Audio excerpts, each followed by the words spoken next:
হিজরি গণনার পূর্বেকার সেই অন্ধকার যুগে আরব উপদ্বীপ ছিল এক অনিয়ন্ত্রিত ও বিভ্রান্ত মানুষের সমাজ। মানুষ তখন গভীর জাহেলিয়াতের অন্ধকারে ডুবেছিল। আল্লাহর একত্ববাদের আলো যেন পৃথিবী থেকে প্রায় নিভে যাচ্ছিল। কাবা ছিল সত্য ধর্মের কেন্দ্র, কিন্তু তার চারপাশে বসানো হয়েছিল শত শত মূর্তি। মানুষ ভবিষ্যৎবাণী করত, ভাগ্য গণনা করত, পশু মানুষ উভয়কেই অমানবিক আচরণের শিকার করত। একজন নারী তার মেয়ে সন্তান জন্মালে তাকে জীবন্ত কবর দেওয়া সেই সমাজের চোখে অপরাধ ছিল না। শক্তিশালীরা দুর্বলদের ওপর অত্যাচার করাই ছিল নিয়ম। আরবের মানুষ দিক নির্দেশনা চায়। কেউ একজন দরকার যে তাদের অন্ধকার যুগ থেকে আলোর পথে নিয়ে যাবে, কিন্তু সে আলো এখনও উদিত হয়নি। এই অন্ধকার সময়েই মানবজাতি অপেক্ষা করছিল সর্বশেষ ও সর্বশ্রেষ্ঠ রাসূলের আগমনের। আল্লাহর পরিকল্পনা ধীরে ধীরে প্রকাশ পাচ্ছিল। পৃথিবীতে বিভিন্ন অলৌকিক ঘটনা ঘটতে শুরু করল, যা ইঙ্গিত দিচ্ছিল যে খুব শিগগিরই মানবতার মুক্তিদাতা আগমন করবেন। এই সময় একাধিক আলেম, সাধক এবং আহলে কিতাবরা আসমানি গ্রন্থে বর্ণিত লক্ষণ দেখে আন্দাজ করতে শুরু করেছিলেন শেষ নবীর আগমন নিকটবর্তী। ইহুদি ও খ্রিস্টান পণ্ডিতেরা নিজেদের বইয়ের ভবিষ্যৎবাণীতে বারবার খুঁজে পাচ্ছিলেন এক মহান ব্যক্তিত্বের বিবরণ, যিনি আসবেন মর্যাদা, সত্য, ন্যায় ও মানবতার বার্তা নিয়ে। আরব উপদ্বীপের বাইরে, বিশেষ করে সিরিয়া ও ইয়েমেনে, খ্রিস্টান ধর্মযাজকরা নিজেদের মাজলিসে আলোচনা করতেন, আসমান থেকে কোনো পরিবর্তনের ইঙ্গিত আসছে, আল্লাহর রাসূল আসন্ন। তারা জানতেন, কারণ তাদের পবিত্র গ্রন্থে বর্ণিত ছিল এই নবীর লক্ষণ, যিনি হবেন ইসমাইল আলাইহিসসালামের বংশধর, যিনি হবেন মক্কায় জন্মগ্রহণকারী এবং যিনি পৃথিবীর অন্ধকার অপসারণ করবেন। এর পাশাপাশি আরব অঞ্চল জুড়ে ঘটতে শুরু করল অস্বাভাবিক কিছু ঘটনা। কখনো আকাশের নক্ষত্র ভেঙে পড়ছে, কখনো অদ্ভুত আওয়াজ শুনতে পাচ্ছেন যাযাবররা।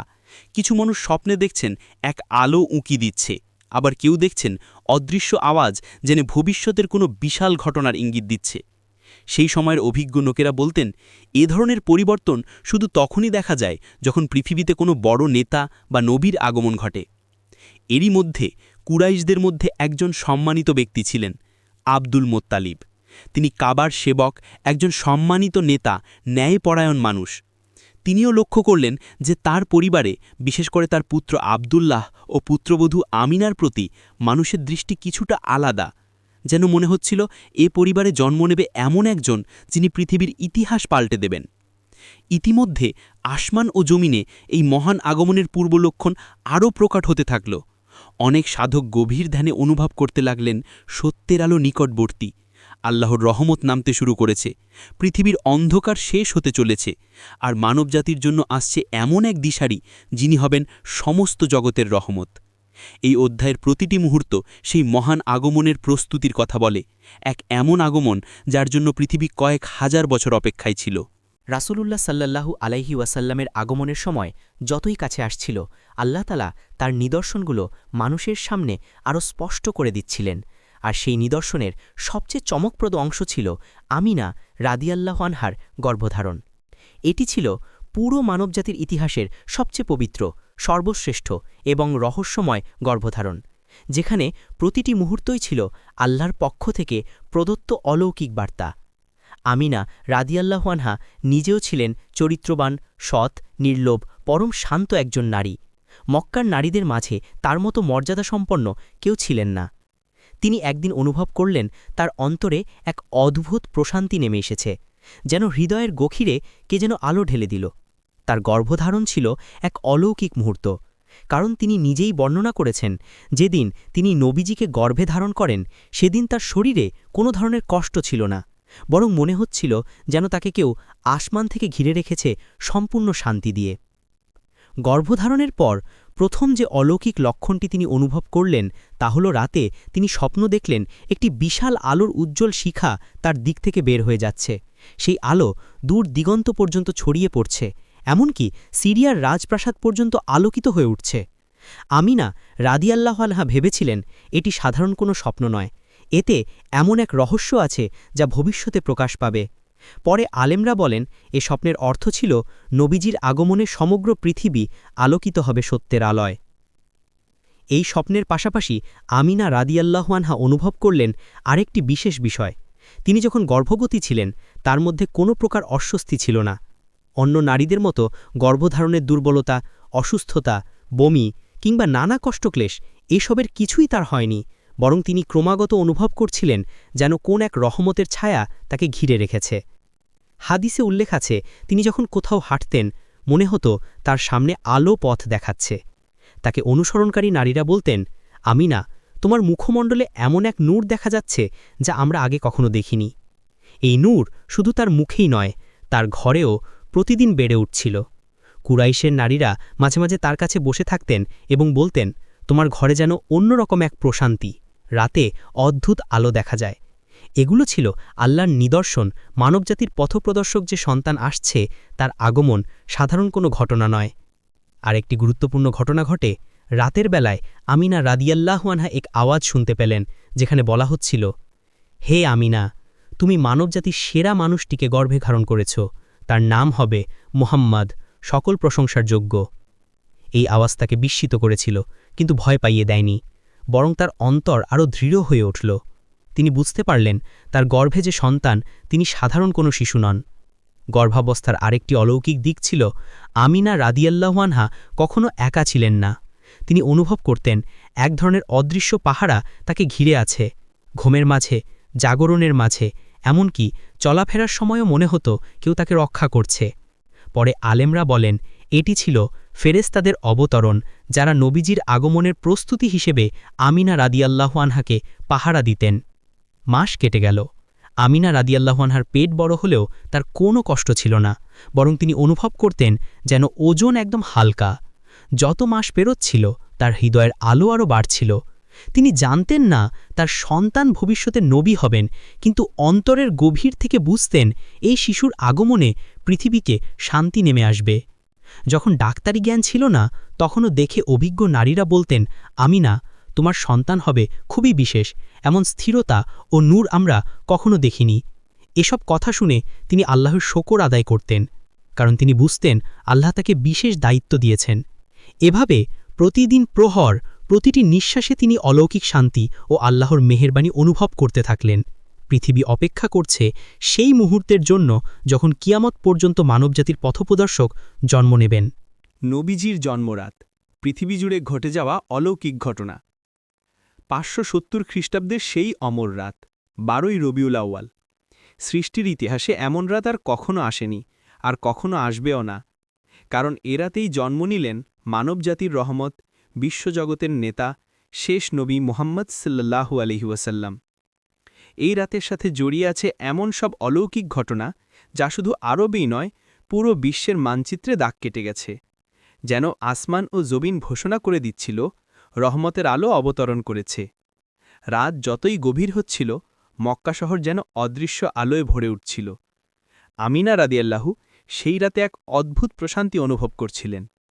তার ঘর ছিল নিস্তব্ধ, কিন্তু তার অন্তরে ছিল এক বিশাল নূরের ঢেউ। তিনি বুঝতে পারছিলেন মুহূর্তটি খুব নিকটে। তিনি অনুভব করছিলেন ফেরেশতাদের উপস্থিতি, যারা তাকে জানিয়ে দিচ্ছিল যে আজকের রাত সাধারণ কোনো রাত নয়। হঠাৎ, ঠিক জন্মের মুহূর্তে আমিনা রাদিয়াল্লাহু বর্ণনা করেন, তার ঘরকে আলোকিত করে তোলা এক নূরের ঝলক বের হল, এবং সেই আলো মক্কার দেয়াল পেরিয়ে পৌঁছে গেল সিরিয়ার প্রাসাদ পর্যন্ত। পরে আলেমরা বলেন, এই নূর ছিল নবীজির জন্মের অলৌকিক আলো, যা শত শত বছর অন্ধকারে হারিয়ে যাওয়া মানবজাতিকে আলো দেখানোর প্রতীক। এই সময় দূর দূরান্তে একের পর এক বিস্ময়কর ঘটনা ঘটতে শুরু করল। ১. কিসরা সম্রাটের প্রাসাদের ১৪টি স্তম্ভ ধসে পড়ে। ফার্সির পার্সি রাজা কিসরার বিশাল প্রাসাদ ছিল বিশ্বের সবচেয়ে শক্তিশালী সাম্রাজ্যের প্রতীক, কিন্তু নবীজির জন্ম মুহূর্তে সেই প্রাসাদের ১৪টি বিশাল স্তম্ভ একসাথে ভেঙে পড়ে। কেউ বুঝতে পারল না কেন। কোনো ভূমিকম্প হয়নি, কোনো ঝড়ও হয়নি। এটি ছিল এমন এক সংকেত যে এক সাম্রাজ্যের পতন শুরু হয়েছে আর সত্যের আলো উঠছে। ২. আগুনের মন্দিরের অগ্নিশিখা নিভে যায়। মাজুসিদের আগুনের মন্দিরে ১০০০ বছর ধরে একটি আগুন জ্বলত, যা কখনো নিভে যায়নি। নবীজির জন্মরাতে সেই আগুন হঠাৎ নিভে গেল। পুরোহিতরা আতঙ্কে কাঁপতে লাগল। তাদের কাছে দিচ্ছিল স্পষ্ট সংকেত যে নতুন নতুন মানবতার নেতা এসেছেন আর মিথ্যার যুগ শেষ হতে চলেছে। ৩. সাওয়ার পবিত্র হ্রদের পানি শুকিয়ে যায়। আরবের বাইরে সাওয়া নামে একটি সুপরিচিত হ্রদ ছিল, যা শত শত বছর ধরে কখনো শুকায়নি। নবীজির জন্মরাতে হঠাৎ পুরো হ্রদ শুকিয়ে গেল। যেন আল্লাহ ঘোষণা করছিলেন মানবতার নতুন ইতিহাস শুরু হচ্ছে। ৪ আসমানের অদ্ভুত নক্ষত্র ঝরা। মক্কা, ইয়েমেন, সিরিয়া সর্বত্র মানুষ আকাশে আলোর রেখা দেখতে পায়। মনে হচ্ছিল আকাশের নক্ষত্রগুলো যেন কোনো বড় ঘটনা উদযাপন করছে। সে সময়ের জ্যোতিষীরা বলেন, এটা সাধারণ কোনো রাত নয়, আসমানেই যেন এক নতুন ঘোষণা হয়েছে। ৫ শয়তানরা আসমানে উঠার পথ হারিয়ে ফেলে।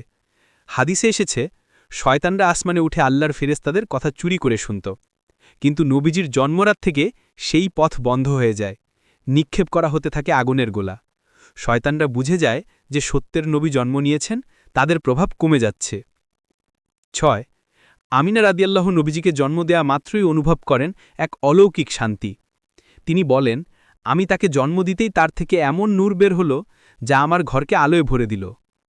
আরেক ঘটনায় তিনি দেখেন, জন্মের পর নবীজি সিজদার মতো মাথা নিচু করে রাখেন, তারপর আকাশের দিকে তাকান, যেন তিনি জন্মের পরই ঘোষণা দিচ্ছেন, আমার রব এক, তিনি আল্লাহ। এই সবকটি অলৌকিক ঘটনা একটাই সত্য প্রমাণ করে, মহান আল্লাহ তার শেষ রাসূলকে এমনভাবে পৃথিবীতে পাঠিয়েছেন যা অন্য কারো ক্ষেত্রে কখনো হয়নি। কারণ তার কাজই ছিল সবচেয়ে বড়, অন্ধকারকে মুছে আলো ছড়িয়ে দেওয়া, জুলুমকে মুছে ন্যায় প্রতিষ্ঠা করা, আর মানুষের হৃদয়কে সত্যের দিকে ফিরিয়ে আনা। এই রাত ছিল শুধু একটি জন্মরাত নয়, বরং ছিল মানবজাতির নতুন দিগন্তের সূচনা। জন্মের পর নবীজির প্রথম দিনগুলো দায়ীদের আগমন ও রহস্যময় অলৌকিকতা। রাসূলুল্লাহ সাল্লাল্লাহু আলাইহি ওয়াসাল্লামের জন্মের পর মক্কার বুকে ছড়িয়ে পড়ল এক অভূতপূর্ব শান্তি। আমিনা রাজিয়াল্লাহু আনহা এর ঘর ছিল আসমানি নূরে ভরা। জন্মের পর প্রথম দিন থেকেই নবীজির প্রতিটি আচরণই ছিল আল্লাহর পক্ষ থেকে দেওয়া অলৌকিক নিদর্শনে পরিপূর্ণ, যেন পৃথিবী নিজেই তাকে বরণ করে নিচ্ছিল। তার জন্মের খবর কুরাইশদের ঘরে ঘরে ছড়িয়ে পড়তেই লোকেরা বলতে লাগল, অদ্ভুত আলো দেখা গেছে, অদ্ভুত শান্তি নেমে এসেছে, নিশ্চয়ই এই শিশু সাধারণ কেউ নয়। নবীজির জন্মের প্রথম দিনই দেখা গেল সবচেয়ে বিস্ময়কর লক্ষণ। তিনি জন্মের পর কোনো নবজাতকের মতো কাঁদেননি, বরং আকাশের দিকে চেয়ে শান্ত দৃষ্টিতে তাকিয়েছিলেন। আমিনা রাজিয়াল্লাহু আনহা বলতেন, আমি তাকে দেখে কখনো ভয় পাইনি, বরং মনে হয়েছে সে যেন আমার হৃদয়ে প্রশান্তি ঠেলে দিচ্ছে। নবীজির শরীর ছিল সুগন্ধময়, এমন সুগন্ধ যা কখনো কোনো সুগন্ধির সাথে তুলনীয় নয়। পরে সাহাবীরা বলতেন, আমরা যখন তার পাশে দাঁড়াতাম, তার দেহ থেকে মেশক ও অ্যাম্বারের মতো সুগন্ধ বাতাসে ছড়িয়ে যেত। জন্মের কয়েক ঘণ্টার মধ্যে আরেকটি অলৌকিকতা দেখা গেল। আমিনা রাজিয়াল্লাহু আনহা লক্ষ্য করলেন, নবজাতক মুহাম্মদ সাল্লাল্লাহু আলাইহি ওয়াসাল্লাম নিজে নিজেই হাত তুলে সিজদার মতো অবস্থান নিয়েছেন, তারপর আকাশের দিকে তাকিয়ে হেসেছেন। এই দৃশ্য দেখে আশপাশের নারীরা হতবাক হয়ে গেলেন। কেউ কেউ বললেন, এই শিশু ভবিষ্যতে এমন এক নেতা হবে যার প্রশংসা আকাশ পর্যন্ত পৌঁছাবে। সেই দিনের পরই শুরু হলো আরবের প্রাচীন রীতি, শিশুকে দুগ্ধপান করানোর জন্য বেদুইন দায়ীদের আগমন। যেহেতু মক্কার পরিবেশ শিশুর জন্য খুব উষ্ণ, তাই অভিজাত পরিবারগুলো বাচ্চাদের মরুভূমির বিশুদ্ধ পরিবেশে লালন পালন করাত, তাই দায়ীরা এসে শিশুদের নিয়ে যেত। কিন্তু আশ্চর্যের বিষয়, সেদিন কেউই নবীজিকে নিতে চাইল না, কারণ তিনি ছিলেন ইয়াতিম। বেদুইন নারীরা ভাবতেন, ইয়াতিম শিশুকে নেওয়া মানে তেমন কোনো উপহার পাওয়া যাবে না, তাই সবাই তাকে এড়িয়ে গেল। কিন্তু আল্লাহর পরিকল্পনা ছিল ভিন্ন। দিনের শেষে মক্কার অলিগলি দিয়ে হাঁটতে হাঁটতে এলেন হালিমা সাদিয়া। তার পরিবার ছিল অত্যন্ত দরিদ্র। সেই বছর তাদের উট ও ছাগল ছিল দুধহীন। তিনি আশা করছিলেন একটি শিশুকে নিয়ে গেলে হয়তো কিছু উপহার পাবেন, কিন্তু সারাদিন ঘুরেও তিনি কোনো শিশুকে নিতে পারলেন না। শেষমেশ তার স্বামী হারিস বললেন, হালিমা, চলো না, অন্তত এই ইয়াতিমটিকে নিয়ে যাই, হয়তো এই শিশুটির মধ্যে বরকত থাকবে। হালিমা একটু ইতস্তত করলেও শেষ পর্যন্ত নবীজির কাছে এগিয়ে গেলেন। তিনি যখন মুহাম্মদ সাল্লাল্লাহু আলাইহি ওয়াসাল্লামকে কোলে নিলেন, তখনই তার শরীরের ওপর দিয়ে এমন এক নূরের স্রোত বয়ে গেল যে তিনি বিস্ময়ে স্তব্ধ হয়ে পড়লেন। তিনি অনুভব করলেন, এই শিশু যেন কোনো সাধারণ শিশু নয়, তার চোখে ঝলমল করছিল নূরের প্রতিচ্ছবি। এরপর ঘটল সবচেয়ে বড় অলৌকিকতা। হালিমা সাদিয়া বর্ণনা করেন, আমি তাকে কোলে নেওয়ার পরই আমার শুষ্ক বুক পরিপূর্ণ দুধে ভরে গেল। তিনি অবাক হয়ে গেলেন। কয়েক মাস ধরে তার বুক শুকনা ছিল, কিন্তু নবীজিকে কোলে নেওয়ার সাথে সাথেই দুধ প্রবাহিত হল। এ ছিল আল্লাহর পক্ষ থেকে অস্বীকার করা যায় না এমন এক নিদর্শন। হালিমা বুঝলেন, এই শিশুর সাথে বরকত পাঠানো হয়েছে। হালিমা এবং তার স্বামী নবীজিকে নিয়ে নিজ গ্রামে ফিরছিলেন। তারা দেখলেন তাদের দুর্বল উটটি, যেটা আগে হাঁটতে পারত না, আজ এত দ্রুত হাঁটছে যে অন্য সব উটকে পেছনে ফেলে দিচ্ছে। সবাই বলল, হালিমা, তোমার উটে আজ কি হলো? এটা তো এমন ছিল না। হালিমা লজ্জায় কিছু বলতে পারলেন না, কিন্তু তার হৃদয় বলছিল, এই সবই সেই নূরের বরকত। হালিমা তাকে নিয়ে যখন বাড়ি পৌঁছালেন তখন আবার দেখা গেল আরেকটি আশ্চর্য ঘটনা। তাদের ছাগলগুলো যা আগে দুধ দিত না সেদিন থেকে দুধে ভরে গেল। প্রতিবেশীরা অবাক হয়ে বলল, তোমাদের ছাগল তো সবসময় শুকনো থাকত, আজ কি হলো? হালিমা এবং তার স্বামী বুঝলেন কারণটি আর কেউ নয় বরং নবজাতক মোহাম্মদ সাল্লাল্লাহু আলাইহি ওয়াসাল্লাম। জন্মের প্রথম সপ্তাহেই নবীজের বরকতে যেসব পরিবর্তন দেখা গেল তা শুধু হালিমার পরিবারকেই নয়, পুরো বনী সাদ গোত্রকে বদলে দিল। মাটি হয়ে গেল উর্বর, পশুগুলো হয়ে উঠল সুস্থ, আর পরিবারগুলো পেল শান্তি। এইভাবে নবীজির জন্মের প্রথম দিনগুলোই ঘোষণা করে দিল তিনি এসেছেন পৃথিবী বদলাতে এবং তার প্রতিটি পদক্ষেপ হবে আল্লাহর রহমতের বহিঃপ্রকাশ। হালিমা সাদিয়ার ঘরে নবীজির সাল্লাল্লাহু আলাইহি ওয়াসাল্লামের শৈশব, বরকত, নূর ও অলৌকিক ঘটনার ধারাবাহিকতা। হালিমা সাদিয়ার ঘরে নবীজির সাল্লাল্লাহু আলাইহি ওয়াসাল্লামের আগমন যেন পুরো বনি সাদ গোত্রের ভাগ্য পাল্টে দিল। তিনি ছিলেন তখন মাত্র কয়েকদিনের শিশু, কিন্তু তার আগমনের পর থেকে প্রতিটি দিনই যেন নতুন নতুন অলৌকিক ঘটনার সাক্ষী হয়ে উঠল। হালিমা পরে বলেছিলেন, আমরা দারিদ্র্য নিয়ে বেঁচেছিলাম, কিন্তু মোহাম্মদ সাল্লাল্লাহু আলাইহি ওয়াসাল্লামকে আনার পর আমাদের ঘর ও জীবন ভরে গেল বরকতে। প্রথম দিন থেকেই নবীজির মধ্যে যে আল্লাহর নূর ছিল তা শুধু হালিমার ঘরকে নয়, তার হৃদয়কেও আলোকিত করে দিচ্ছিল। শিশুটি অদ্ভুতভাবে শান্ত ছিল, অন্য বাচ্চাদের মতো জোরে কাঁদত না, রাতে বিরক্ত করত না, বরং তিনি ঘুমোলে এমন অনুভূতি হতো যেন পুরো ঘর প্রশান্তিতে ভরে গেছে। তার চোখে ছিল চমৎকার গভীরতা, যেন জন্মের সাথেই প্রজ্ঞা পেয়েছেন। হালিমা লক্ষ্য করলেন, তিনি যখন নবীজিকে কোলে নিতেন তার অন্তরের সব ভয় দূর হয়ে যেত। তার দুগ্ধ ছিল আগের চেয়েও আরও বেশি, এবং নবীজি সবসময় তৃপ্ত হয়ে দুধ পান করতেন। আশ্চর্যের বিষয় হল, হালিমার নিজের ছেলে আব্দুল্লাহ, যে আগে ক্ষুধায় কাঁদত, এখন নবীজির বরকতে পরিপূর্ণভাবে দুধ পান করতে লাগল। হালিমা বলতেন, মোহাম্মদের জন্যই আমার সন্তানও তৃপ্ত হয়। নবীজির আগমনের সাথে সাথে তাদের উট, ছাগল, সব পশু স্বাস্থ্য উন্নত হতে শুরু করল। যে উট আগে হাঁটতে পারত না তা এখন দ্রুতগামী হয়ে উঠল। ছাগলগুলো এত দুধ দিতে লাগল যে প্রতিবেশীরা অবাক হয়ে বলত, হালিমা, তোমাদের ছাগলগুলো তো ছায়ার কাছেও যেত না, আজ এত দুধ কেন? কিন্তু হালিমা মুচকি হাসতেন, কারণ তিনি জানতেন এগুলো সবই মুহাম্মদ সাল্লাল্লাহু আলাইহি ওয়াসাল্লামের বরকত। হালিমার গ্রাম বনি সাদ ছিল অত্যন্ত শুষ্ক, কিন্তু নবীজির আগমনের পর তারা লক্ষ্য করল যে জমি আগে ফসল দিত না তা ধীরে ধীরে উর্বর হয়ে উঠছে। হালিমার স্বামী হারিস বললেন, এ শিশুটি আমাদের ঘরে আসার পর বৃষ্টি আসে বেশি, পশু মোটা হয় আর মাটি উর্বর হয়ে উঠছে। গ্রামের অনেকেই বলতেন, এ শিশুর আগমনে আমরা আল্লাহর রহমত পেয়েছি। শিশু মোহাম্মদ সাল্লাল্লাহু আলাইহি ওয়াসাল্লাম যখন হামাগুড়ি দিতে শুরু করলেন তখন তার আচার আচরণও ছিল আলাদা। তিনি কখনো মাটির অপরিচ্ছন্ন জায়গায় হাত দিতেন না। তার মুখমণ্ডলে ছিল এমন নূর ও শান্তির আভা যে অন্য বাচ্চারা তার পাশে এলে কান্না বন্ধ হয়ে যেত। একদিন হালিমা দেখলেন নবীজি চাঁদের দিকে তাকিয়ে হাসছেন। তার হাসিতে এমন নূর ঝলমল করছিল যেন মনে হচ্ছে পুরো আকাশ সেই নূরের স্পর্শ পেয়েছে। এরপর এক রাতে হালিমা লক্ষ্য করলেন শিশু মোহাম্মদ সাল্লাল্লাহু আলাইহি ওয়াসাল্লাম ঘুমিয়ে আছেন, আর তার শরীর থেকে এমন আলো বেরোচ্ছে যা অন্ধকার ঘরকে আলোকিত করে তুলেছে। হালিমা ভয়ে নয় বরং বিস্ময়ে ও আনন্দে কেঁদে ফেললেন, কারণ তিনি বুঝতে পারলেন এই শিশু ভবিষ্যতে মানবজাতির নেতা হবেন। বস্তুত হালিমার ঘরে সবচেয়ে বড় ঘটনা ঘটে যখন নবীজি মাত্র 2 বছর বয়সী, কিন্তু তার আগেই ছিল অগণিত ছোট অলৌকিকতা। কখনো তাকে ঘিরে ফেরেশতাদের উপস্থিতি অনুভূত হতো, কখনো হঠাৎ বাতাসে সুগন্ধ ছড়িয়ে পড়ত। হালিমা বলতেন, আমি যখন তাকে কোলে নিতাম তখন মনে হতো আমি এমন একটি শিশুকে বয়ে বেড়াচ্ছি যাকে আল্লাহ বিশেষ পাহারায় রেখেছেন। বনি সাদের বাচ্চারা নবীজির সাথে খেলতে চাইত, কিন্তু সবাই বুঝত এ শিশুটি খেলতে এলেও তার মধ্যে যেন এক স্বাভাবিক মহিমা রয়েছে। তিনি কখনো ঝগড়া করতেন না, কখনো কারুর ক্ষতি করতেন না। তার আচরণ দেখে সবাই বলতো, এই শিশু বড় হয়ে নিশ্চয়ই এমন কেউ হবে যাকে পৃথিবী শ্রদ্ধা করবে। শিশু মোহাম্মদ সাল্লাল্লাহু আলাইহি ওয়াসাল্লামের বয়স যখন 2 বছর পার হল, হালিমা বুঝতে পারলেন শিশুটি আর সাধারণ শিশুদের মতো নয়, তার প্রতিটি মুহূর্তেই আছে রহমত, নূর ও আল্লাহর বিশেষ হেফাজত। কিন্তু সামনের ঘটনাটিই ছিল সবচেয়ে বড়, যা চিরদিনের জন্য ইতিহাসে জায়গা নিল। কিন্তু সেই ঘটনা পরের অধ্যায়। হালিমা সেই সময় বলেছিলেন, আমি নিশ্চিত ছিলাম এই শিশুটি পৃথিবীকে বদলে দিতে এসেছে। বক্ষ বিদারণ, শক্তি ও পবিত্রতার অলৌকিক ঘটনা। হালিমা সাদিয়ার ঘরে নবীজির সাল্লাল্লাহু আলাইহি ওয়াসাল্লামের শৈশব ছিল প্রশান্তি, নূর এবং বরকতের এক ধারাবাহিকতা।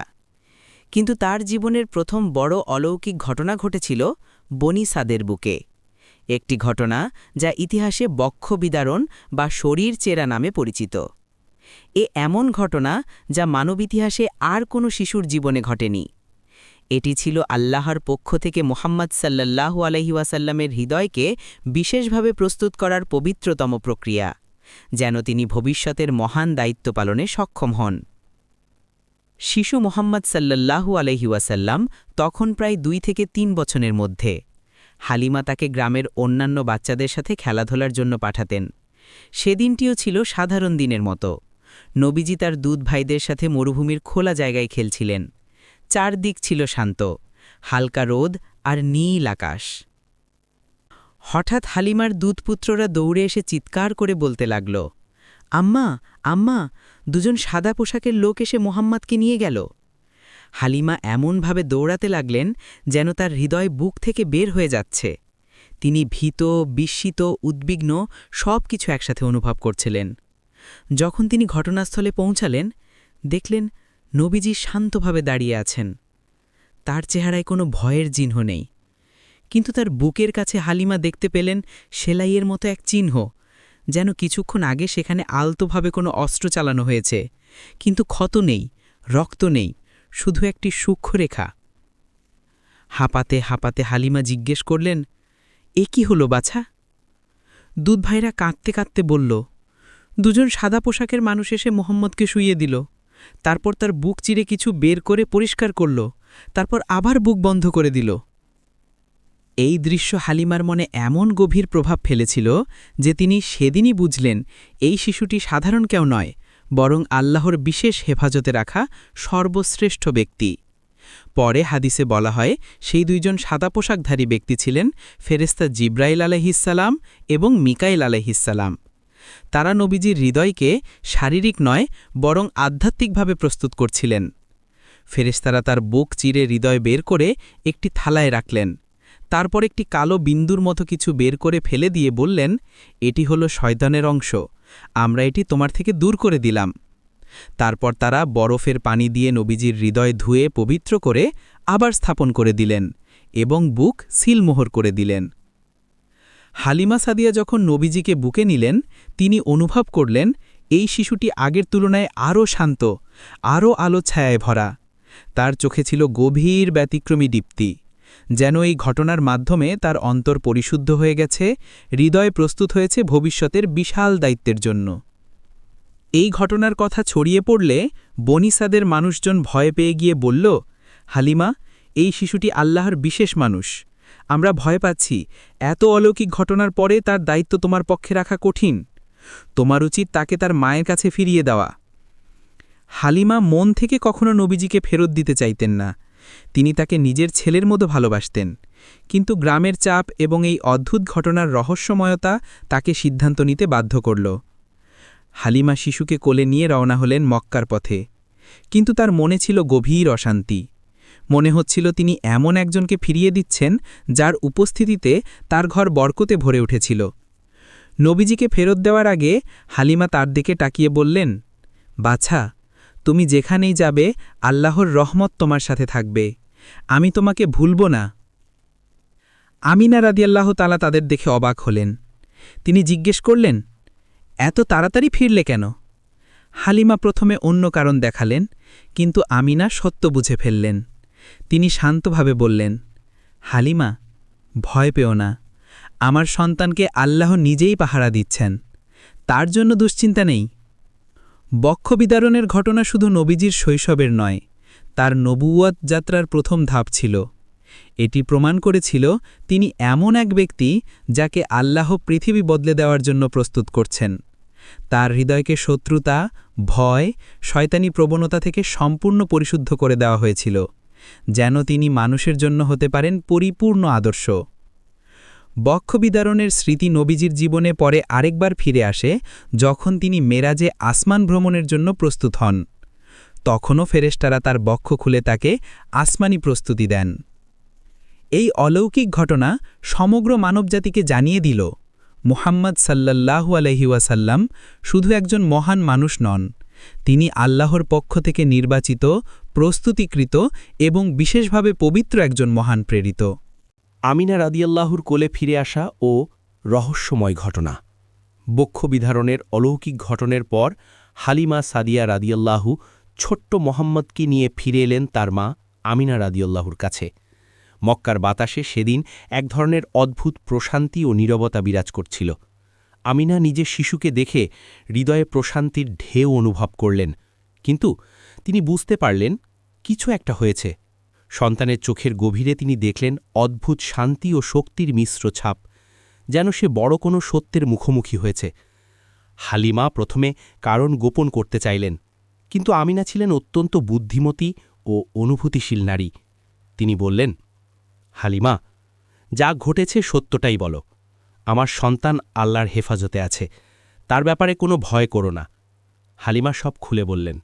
সাদা পোশাকের ফেরেশতারা এসে শিশুর বুকে হাত দিয়েছিলেন, তার হৃদয় পরিষ্কার করেছিলেন এবং সিলমুহুর করা রেখেছিলেন। কথাগুলো শোনার পর আমিনা অবাক হননি, বরং তার চোখে জলজল করছিল গভীর বিশ্বাস। তিনি মৃদু হাসলেন এবং বললেন, আমি জানি আমার সন্তানকে আল্লাহ নিজেই রক্ষা করছেন, তার জীবনে এসব ঘটবে, এটা আমি আগেই বুঝেছিলাম। কিভাবে তিনি এমন কথা বললেন? এর উত্তর লুকিয়ে আছে তার গর্ভকাল ও প্রসবের আশ্চর্য অভিজ্ঞতাগুলোর মধ্যে। ঠিক সেই দিন রাতে সন্তানকে আবার পাশে নিয়ে ঘুমাচ্ছিলেন আমিনা। মক্কার হাওয়া ছিল শান্ত, রাত ছিল নির্মল। শিশুটি মায়ের পাশে শুয়ে যেন নূরের আভা ছড়াচ্ছিল। রাত গভীর হলে আমিনা অনুভব করলেন তার ঘরে এক ধরনের স্নিগ্ধ আলো ছড়িয়ে পড়ছে। তিনি চোখ খুলতেই দেখলেন দরজার কাছে এক সাদা আলো, ছায়ার মতো কিছু দাঁড়িয়ে আছে। ভয়ের কোনো অনুভূতি নয়, বরং এক গভীর প্রশান্তি। তিনি চোখ মুছে আবার তাকালেন, আলোটা মিলিয়ে গেল। পরদিন সকালে তিনি বুঝলেন এটা সাধারণ কোনো ঘটনা নয়, হয়তো রাত্রির সেই আলো ফেরেশতাদের আগমনই ছিল, যারা নবীজিকে পাহারা দিতেন। আমিনা আরেক ঘটনা মনে করলেন। শিশুকে কোলে নেবার পর তিনি যখন প্রবল দুঃখে ভুগছিলেন, তখন তিনি দেখেছিলেন এক স্বপ্ন, যেখানে কেউ তাকে বলেছিল, হে আমিনা, তুমি এমন এক সন্তানের মা হয়েছ যার আলো সিরিয়ার বুসরা পর্যন্ত পৌঁছাবে। এই কথার গভীরতা তিনি ধীরে ধীরে বুঝতে শুরু করলেন। সন্তানটি শুধু তার নয়, সমগ্র মানবতার জন্য এক রহমত। মক্কার নারীরা নবীজিকে দেখতে আসতেন। তাদের অনেকেই বলতেন, এই শিশুর মুখে এমন শান্তি যেন তিনি সবসময় আমাদের দিকে হাসছেন, মনে হয় তিনি আমাদের অন্তর পড়ে ফেলতে পারেন। যারা তাকে কোলে নিতেন তাদের মনে হতো এই শিশুর গায়ে এক ধরনের অদ্ভুত সুগন্ধ রয়েছে, যা অন্য কারো গায়ে নেই। মক্কার কিছু বৃদ্ধা বলতেন, এই বাচ্চার চোখ দেখেছ, মনে হয় যেন যুগ যুগান্তরের জ্ঞান সেখানে লুকানো। নবীজি তখন ছোট, মাত্র ৩ বছরের মতো, কিন্তু তার আচরণে ছিল অসাধারণ পরিপক্কতা, যা আমিনাকে চিন্তায় ফেলত, আবার বিস্ময়ে ভরিয়ে দিত। একদিন আমিনা শিশুটিকে কোলে নিয়ে বসেছিলেন। হাওয়ার একটা মৃদু ঝাপটা এসে জানালার পর্দা উড়িয়ে দিল। নবীজি সেদিকে তাকিয়ে মৃদু হাসলেন, ঠিক যেন কেউ তাকে ডাকছে। আমিনা সে হাসি দেখে অনুভব করলেন এই শিশু আল্লাহর অসাধারণ সুরক্ষায় আছে। তবে সন্তানের প্রতি তার ভালোবাসা ছিল ভীষণ গভীর। তিনি মনে মনে ভাবতেন, আল্লাহ কেন আমাকে এমন এক সন্তানের মা করলেন? নিশ্চয়ই আমার উপর কোনো বিশেষ রহমত রয়েছে। এক ঘটনার কারণে মক্কার লোকজনের মাঝেও ছড়িয়ে পড়েছিল, এই শিশু সাধারণ নয়, তার জীবনে অদ্ভুত ঘটনা ঘটে। কেউ ভয় পেত না, বরং তারা অনুভব করতেন এই শিশুর উপস্থিতি শহরের জন্য বরকত। কারণ তিনি যেখানে যেতেন সেখানেই শান্তি, হাসি আর এক অদ্ভুত পরশ এনে দিতেন। শিশু মোহাম্মদ সাল্লাল্লাহু আলাইহি দিনগুলো কাটাতেন অত্যন্ত শান্তভাবে। কখনোই কারো খেলনা ছিনিয়ে নিতেন না, কারো উপর চিৎকার করতেন না বা অস্থির আচরণ করতেন না। অন্যান্য শিশুরা কখনো মারামারি করলেও তিনি সবসময় হাসি মুখে দূরে দাঁড়িয়ে থাকতেন, যেন তার হৃদয় শুরু থেকেই ঘৃণা ও রাগ থেকে দূরে ছিল। একদিন আমিনা দেখলেন শিশুটি আকাশের দিকে তাকিয়ে আছে। তিনি জিজ্ঞাসা করলেন, বাছা, কি দেখছ? তিনি তখনও ছোট, কিন্তু তার চোখে যে গভীরতা ছিল তা সাধারণ সন্তানের চোখে থাকে না। তিনি আকাশের দিকে তাকিয়ে মৃদু হাসলেন, যেন তিনি আকাশের ওপারে থাকা আল্লাহর নূর দেখছেন। এইভাবে ধীরে ধীরে আমিনা বুঝলেন তার সন্তান অলৌকিক সুরক্ষায় আছে, আর তার জীবনে যা ঘটছে সবই আল্লাহর বিশেষ পরিকল্পনার অংশ। এই অধ্যায়ের ঘটনা নবীজির জীবনের একটি শান্ত কিন্তু রহস্যময় অধ্যায়, যেখানে তিনি মায়ের ভালোবাসায় বড় হচ্ছেন আর ধীরে ধীরে তার আসল পরিচয়ের দিকে এগিয়ে যাচ্ছেন, যার আলামতগুলো একের পর এক প্রকাশিত হচ্ছে। আবদুল্লার স্মৃতি ও নবীজির শৈশবে আল্লাহর বিশেষ সুরক্ষা। নবীজির তখন বয়স প্রায় ৩ থেকে ৪ বছরের মধ্যে। মক্কার জীবন ধীরে ধীরে তার জন্য নতুন অর্থ নিয়ে আসছিল, কিন্তু তার শৈশবের প্রতিটি দিন ছিল এক রহস্যময় প্রশান্তি ও অভিভাবকহীনতার এক অদ্ভুত পরীক্ষার গল্প। মোহাম্মদ সাল্লাল্লাহু আলাইহি ওয়াসাল্লাম জন্মের আগেই তার পিতা আবদুল্লাহ মারা গিয়েছিলেন, তাই তিনি কখনো বাবাকে দেখেননি, কখনো তার কোলে বসেননি, কখনো তার কণ্ঠস্বর শোনেননি। কিন্তু তবুও তিনি বাবার অনুপস্থিতিকে মনের গভীরে অনুভব করতেন, যেন তা তার জীবনের একটি অদৃশ্য শূন্যতা। আমিনা মাঝে মাঝে ছেলের দিকে তাকিয়ে দীর্ঘশ্বাস ফেলতেন। তিনি ভাবতেন, আহ, যদি আবদুল্লাহ আজ জীবিত থাকতেন, তিনি তার ছেলেকে দেখে কত খুশি হতেন। কিন্তু অদ্ভুত বিষয় হল, মোহাম্মদ সাল্লাল্লাহু আলাইহি ওয়াসাল্লাম কখনো বাবার অভাব নিয়ে কান্নাকাটি করতেন না, বরং তিনি ছিলেন অত্যন্ত শান্ত, পরিপক্ক এবং অদ্ভুতভাবে সংযত, যেন আল্লাহ তার অন্তরে একাই শান্তি নাজিল করে দিতেন। বাবার স্মৃতির গল্প। একদিন আমিনা নবীজিকে কোলে নিয়ে বসেছিলেন। তার হাতে ছিল একটি ছোট কাঠের বাক্স, যার ভেতরে ছিল আবদুল্লার কিছু স্মৃতি। তিনি বাক্সটি খুললেন। ভেতরে ছিল একটি সুগন্ধি বোতল, কয়েকটি পুরনো কাপড় আর একটি ছোট ছুরি, যা ছিল আবদুল্লার ব্যক্তিগত জিনিস। আমিনা মৃদুস্বরে বললেন, বাছা, এগুলো তোমার বাবার স্মৃতি। মোহাম্মদ ছোট হাত দিয়ে সেই কাপড় ছুঁয়ে দেখলেন। তার চোখে ছিল বিস্ময়ের আভা। আমিনা বললেন, তুমি জন্মানোর আগেই তোমার বাবা মারা গেছেন। তিনি জানতে পারেননি তার ঘরে এমন এক নূর আসছে যে পৃথিবীকে বদলে দেবে। নবীজি চুপচাপ শুনছিলেন। তিনি খুব ছোট হলেও তার চোখে তখন গভীর এক আবেগ জাগছিল, যেন তিনি ভিতরে ভিতরে সবকিছু উপলব্ধি করছেন। তারপর তিনি আমিনাকে জিজ্ঞেস করলেন, মা, আমার বাবা কোথায়? প্রশ্নটি শুনে আমিনার বুক হুহু করে উঠল। তিনি শিশুকে বুকে টেনে বললেন, তোমার বাবা আল্লাহর কাছে। তিনি তোমাকে দেখে খুশি হন, তোমার উপর গর্ব করেন। এই উত্তর শিশুর চোখে প্রশান্তি এনে দিল, যেন আল্লাহ তার হৃদয়ে অল্প বয়সেই গভীর ঈমান বসিয়ে দিয়েছিলেন। আল্লাহর বিশেষ সুরক্ষার লক্ষণ। মুহাম্মদ সাল্লাল্লাহু আলাইহি ওয়াসাল্লামের শৈশবে ছিল এক রহস্যময় বৈশিষ্ট্য। তিনি যখনই খেলতে বের হতেন, অন্য বাচ্চারা নানা দুষ্টুমি করলেও তিনি করতেন না। কেউ মারামারি করলেও তিনি দূরে দাঁড়িয়ে শুধু তাকিয়ে থাকতেন। তার মধ্যে কোনো রাগ, অহংকার বা কটু কথা ছিল না। কখনো আমিনা তাকে খেলতে পাঠালে তিনি বলতেন, মা, আমি কারো মন কষ্ট দেব না। এটা শুধু মায়ের শিক্ষা ছিল না, এটা ছিল তার অন্তরের অন্তরাল থেকে আসা এক নৈতিক শক্তি, যা শুরু থেকেই আল্লাহ তাকে দিয়েছিলেন। অলৌকিক সুরক্ষার ঘটনা। একদিন আমিনা বাজারে গিয়েছিলেন। তিনি নবীজিকে দূর থেকে দেখলেন। তিনি একটি উঁচু পাথরের পাশে দাঁড়িয়ে আকাশের দিকে তাকিয়ে গভীর চিন্তায় মগ্ন। আশেপাশের অন্য বাচ্চারা হইচই করছে, দৌড়াদৌড়ি করছে, কিন্তু মুহাম্মদ শান্ত, স্থির, গভীর। হঠাৎ এক উটের পিঠ থেকে মাল পড়ে তার দিকে গড়িয়ে আসছিল।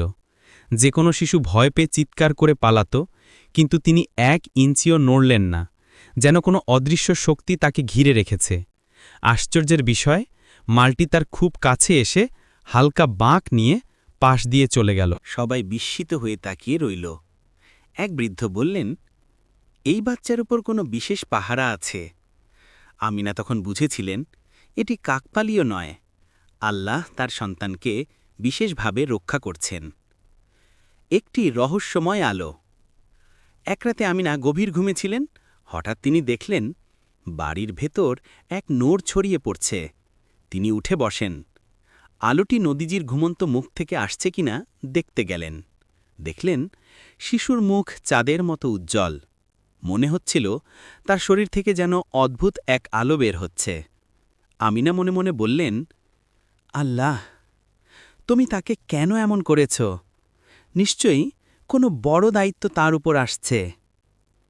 এই ঘটনা তিনি আজীবন মনে রেখেছিলেন এবং পরে নবীজি বড় হলে তাকে একথা বলেছিলেন। একজন অনাথের হৃদয়ে আল্লাহর প্রশান্তি। মোহাম্মদ সাল্লাল্লাহু আলাইহি ওয়াসাল্লাম ছিলেন একজন অনাথ, পিতা নেই, পরে মাতাকেও হারাবেন, কিন্তু তার হৃদয়ে কখনো অনাথের কষ্ট দেখা যেত না। আল্লাহ যেন তার অন্তরে বিশেষ নূর রেখে দিয়েছিলেন, যা তাকে সমস্ত অভাব থেকে মুক্ত রাখত। শৈশবেই তিনি অন্য বাচ্চাদের তুলনায় অত্যন্ত শান্ত, দায়িত্বশীল এবং নরম স্বভাবের ছিলেন। কেউ যদি তাকে বিরক্ত করত, তিনি কখনো রাগ করতেন না, বরং বলতেন, রাগ করলে আল্লাহ খুশি হন না। এগুলো সাধারণ বাচ্চার কথা নয়, এ কথা সেই হৃদয়ের যাকে আল্লাহ পৃথিবীর মানুষের শিক্ষক বানাবেন। নবীজি ধীরে ধীরে তার মহিমান্বিত যাত্রার দিকে এগোচ্ছেন। আবদুল্লার স্মৃতি, মায়ের স্নেহ, আল্লাহ পাহারা সব মিলিয়ে নবীজির শৈশবক্রমে এক মহান লক্ষ্য পূরণের জন্য প্রস্তুত হচ্ছিল। তিনি বড় হচ্ছেন অনাথ হিসাবে, কিন্তু আল্লাহ তাকে রাখছেন সৃষ্টির সর্বোচ্চ সম্মানের জন্য। এই অধ্যায়ের শেষে আমরা দেখতে পাই, মুহাম্মদ সাল্লাল্লাহু আলাইহি ওয়াসাল্লাম শৈশব থেকেই আল্লাহর বিশেষ সুরক্ষায়, বিশেষ নূরে এবং বিশেষ পরিকল্পনায় বড় হচ্ছেন। তার জীবনে প্রতিটি দিন নতুন আলামত প্রকাশ করছে তিনি পৃথিবীর জন্য পাঠানো হতে চলেছেন এক অমূল্য রহমত হিসাবে। আমিনার সঙ্গে মদিনা যাত্রা ও রহস্যময় ঘটনা। সময় ধীরে ধীরে এগোতে থাকে। নবীজি সাল্লাল্লাহু আলাইহি ওয়াসাল্লাম তখন প্রায় ৬ বছরের শিশু। এই বয়সে শিশু সাধারণত খুব চঞ্চল থাকে, খেলা, দুষ্টমি, শোরগোল। কিন্তু মুহাম্মদ সাল্লাল্লাহু আলাইহি ওয়াসাল্লাম ছিলেন অন্যরকম, শান্ত, স্থির, বিনয়ী। চারপাশে সবাই তাকে ভালোবাসত। একদিন আমিনা সিদ্ধান্ত নিলেন তিনি তার সন্তানকে নিয়ে যাবেন মদিনায়, কারণ মদিনায় ছিলেন তার স্বামী আবদুল্লার কবর এবং তার আত্মীয়রাও সেখানে থাকতেন। তিনি চেয়েছিলেন মুহাম্মদ সাল্লাল্লাহু আলাইহি ওয়াসাল্লামকে তার বাবার কবর দেখাতে, যেন তিনি জানেন তার শিকড় কোথায়। বের হওয়ার আগের রাতে আমিনার মনে এক ধরনের অস্থিরতা ছিল। তিনি বারবার মনে করছিলেন যাত্রা দীর্ঘ, পথ কঠিন, কিন্তু সন্তানকে বাবার স্মৃতি দেখানো তার দায়িত্ব। তিনি কোমল স্বরে ছেলেকে বললেন, বাছা, কাল আমরা মদিনায় যাব, তোমার বাবাকে দেখতে। ছোট্ট নবীজি চোখ মেলে তাকিয়ে বললেন, আমরা তার কাছে যাব মা? আমিনা মাথা নেড়ে বললেন, হ্যাঁ, তিনি তোমাকে দেখতে পেয়ে খুশি হবেন, যদিও তুমি তাকে দেখতে পাবে না। এ কথা শুনে নবীজি চুপ করে গেলেন। তার চোখে ভাসছিল গভীর এক অনুভূতি, যেন তিনি বুঝতে পারছেন বাবার অনুপস্থিতির কষ্ট। মদিনার পথে রহস্যময় ঘটনা। ভোরবেলা তারা যাত্রা শুরু করলেন। সঙ্গে ছিলেন আমিনার দাসী উম্মে আইমান রাদিয়াল্লাহু। আকাশ ছিল নির্মল, বাতাস ঠান্ডা। যখন কাফেলা মক্কা থেকে দূরে এগোল, পথ ধীরে ধীরে কঠিন হতে লাগল। মরুভূমির নীরবতা আর বিশালতা শিশুর মনে এক ধরনের প্রশান্তি এনে দিচ্ছিল। একসময় বিকেল হয়ে এল। রাস্তার পাশে তারা বিশ্রামের জন্য থামলেন। নবীজি পাথরের উপরে বসে আকাশের দিকে তাকিয়েছিলেন, যেন তার হৃদয়ে কোনো নীরব আলাপ চলছে। উম্মে আইমান অবাক হয়ে দেখলেন একটি মেঘ টুপটাপভাবে নবীজির মাথার উপরে ছায়া দিচ্ছে। তিনি বললেন, আমিনা, দেখছ, যেন মেঘটি তোমার সন্তানকে অনুসরণ করছে। আমিনা তাকিয়ে দেখলেন শিশুটি যেখানে যেখানে যায় মেঘও তার মাথার উপরে ভেসে থাকে। এই দৃশ্য তার মনে আরও দৃঢ় করল, এই শিশু আল্লাহর বিশেষ হেফাজতে আছে। মদিনায় পৌঁছানো। দীর্ঘ যাত্রার পর তারা মদিনায় পৌঁছালেন। সেখানে আবদুল্লার আত্মীয়রা তাদের দেখে আনন্দে ভরে উঠলেন। মুহাম্মাদের মুখ দেখেই সবাই বলল, এ তো আবদুল্লারই অবিকল রূপ। মদিনায় নবীজি খুব শান্তভাবে দিন কাটালেন। তিনি বাড়ির বারান্দায় বসে খেজুর গাছের দিকে তাকিয়ে থাকতেন। কখনো শিশুদের সাথে গল্প করতেন। সবাই তাকে ভালোবাসত, কিন্তু সবচেয়ে হৃদয়স্পর্শী মুহূর্ত ছিল যখন তাকে নিয়ে যাওয়া হল তার বাবা আবদুল্লার কবরের পাশে। আমিনা শিশুকে হাত ধরে দাঁড় করালেন। বাতাস স্থির, জায়গাটি শান্ত। নবীজি নীরবে মাটির দিকে তাকিয়ে রইলেন। তিনি কিছু বললেন না, কিন্তু তার চোখে গভীর বিষণ্ণতার ছায়া ভেসে উঠেছিল। আমিনা বললেন, বাছা, এখানে তোমার বাবা ঘুমিয়ে আছেন। শিশুটি মাটিতে হাত বুলিয়ে মৃদুস্বরে বললেন, তিনি কি আমাকে দেখেন, মা? আমিনা চোখের পানি লুকিয়ে বললেন, হ্যাঁ বাছা, তিনি তোমাকে দেখেন এবং খুশি হন। মুহাম্মদ সাল্লাল্লাহু আলাইহি ওয়াসাল্লাম তখনও বুঝতে পারছিলেন না কেন তার বাবা নেই, তবে আল্লাহ তার অন্তরে এমন প্রশান্তি দিয়েছিলেন যা তাকে দুঃখের মধ্যেও দৃঢ় রাখত। মদিনায় রহস্যময় এক স্বপ্ন। মদিনায় থাকার শেষ রাতে আমিনা একটি স্বপ্ন দেখলেন। স্বপ্নে তিনি দেখলেন এক অদ্ভুত আলো মদিনা থেকে উঠছে এবং ধীরে ধীরে পৃথিবীর ওপর ছড়িয়ে পড়ছে। আলোটি হৃদয়ে ছুঁয়ে যায়। তিনি জাগতেই বুঝলেন এ স্বপ্ন সাধারণ কোনো স্বপ্ন নয়, যেন আসমান তাকে কিছু বার্তা দিচ্ছে। তিনি মনে মনে বললেন, আমার সন্তানকে নিয়ে যে পথ আমি হাঁটছি তা সাধারণ পথ নয়, তার ভবিষ্যৎ রহস্যময় আলোতে ভরা। ফিরতি যাত্রা, এক কঠিন পরীক্ষা। কয়েকদিন পর তাঁরা মক্কার উদ্দেশ্যে রওনা হলেন, কিন্তু এই ফেরার পথটি ছিল তাদের জীবনের সবচেয়ে কঠিন পর্ব। মরুভূমির উত্তাপ হঠাৎ বেড়ে গেল। আমিনার শরীর দুর্বল হয়ে পড়তে লাগল। তিনি মাথা ঘুরে বসে পড়লেন। উম্মে আয়মান উদ্বিগ্নভাবে তার পাশে এসে বললেন, আমিনা, আপনি ঠিক আছেন? আমিনা বললেন, আমার শরীর ভারী লাগছে, মনে হয় আমি অসুস্থ হয়ে পড়ছি। যাত্রা চলতে থাকল, কিন্তু আমিনার অবস্থা খারাপ হতে লাগল। শিশুটি উদ্বিগ্ন চোখে মায়ের দিকে তাকিয়ে বলছিল, মা, আপনার কি ব্যথা করছে? আমিনা হাসার চেষ্টা করলেন, না বাছা, আমি ভালো আছি। কিন্তু সত্য হল তিনি ক্রমেই দুর্বল হয়ে যাচ্ছিলেন। আবোয়া, জীবনের মোড় ঘোরানো মুহূর্ত। মক্কার পথে একটি জায়গা আছে আবোয়া। সেখানে পৌঁছতেই আমিনার তাপমাত্রা বেড়ে গেল। তিনি আর চলতে পারলেন না। সবাই তাকে ছায়ায় শুইয়ে দিল। নবীজি তার পাশে বসে মায়ের হাত ধরেছিলেন। তার চোখে প্রথমবারের মতো ভয় দেখা গেল। আমিনা চোখ খুলে বললেন, মুহাম্মদ, আমার প্রিয় সন্তান, হয়তো আমি তোমাকে আর দীর্ঘদিন সঙ্গে রাখতে পারব না। শিশুটি ভয় কেঁপে উঠল, মা, আমাকে ছেড়ে যাবেন না। তবে আমিনা তার মাথায় হাত রেখে বললেন, আল্লাহ তোমার রব, তুমি কখনো একা নও, তিনি তোমার রক্ষক। কয়েক মুহূর্ত পর মক্কার এই অসহায় নারী তার শেষ নিঃশ্বাস ত্যাগ করলেন। মুহাম্মদ সাল্লাল্লাহু আলাইহি ওয়াসাল্লাম তার মায়ের নিথর দেহের ওপর ঝুঁকে পড়লেন। প্রথমবারের মতো তিনি গভীরভাবে অনাথ হলেন।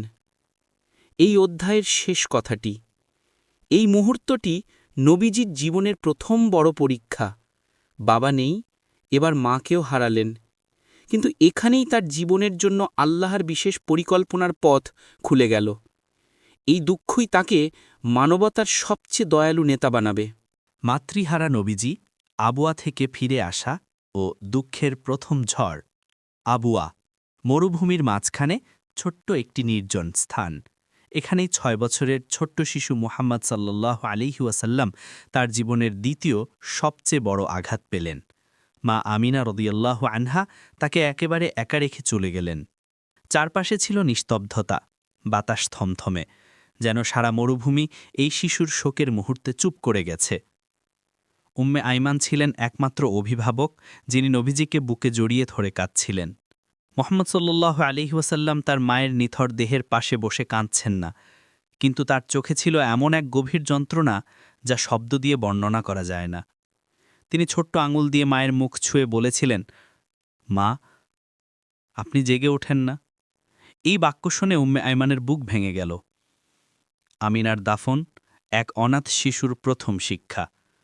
উম্মে আইমান হাত কাঁপতে কাঁপতে একটি ছোট গর্ত খুঁড়লেন। মরুভূমির ধুলো উড়ে চারদিকে ছড়িয়ে পড়ছিল। শিশুটি তার মায়ের দিকে শেষবারের মতো তাকিয়ে রইলেন।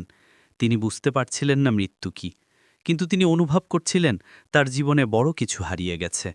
দাফন শেষে শিশুটি মাটির দিকে চেয়ে বসেছিল। উম্মে আইমান তাকে কোলে টানলেন। চলো বাছা, আমাদের মক্কায় ফিরতে হবে। কিন্তু নবীজি মাথা নাড়লেন। আমি মাকে ছেড়ে যাব না। এ দৃশ্য কল্পনাও করা কঠিন। এক অনাথ শিশু মাটির উপর বসে আছে, যাকে সামনে অপেক্ষা করছে আরও অনেক পরীক্ষা। তবে তার হৃদয় অদ্ভুতভাবে পরিপূর্ণ ছিল ঈমান ও শক্তিতে, আল্লাহের পক্ষ থেকে প্রাপ্ত বিশেষ সান্ত্বনায়। আবওয়া থেকে মক্কা, আবেগ ভরা কঠিন যাত্রা।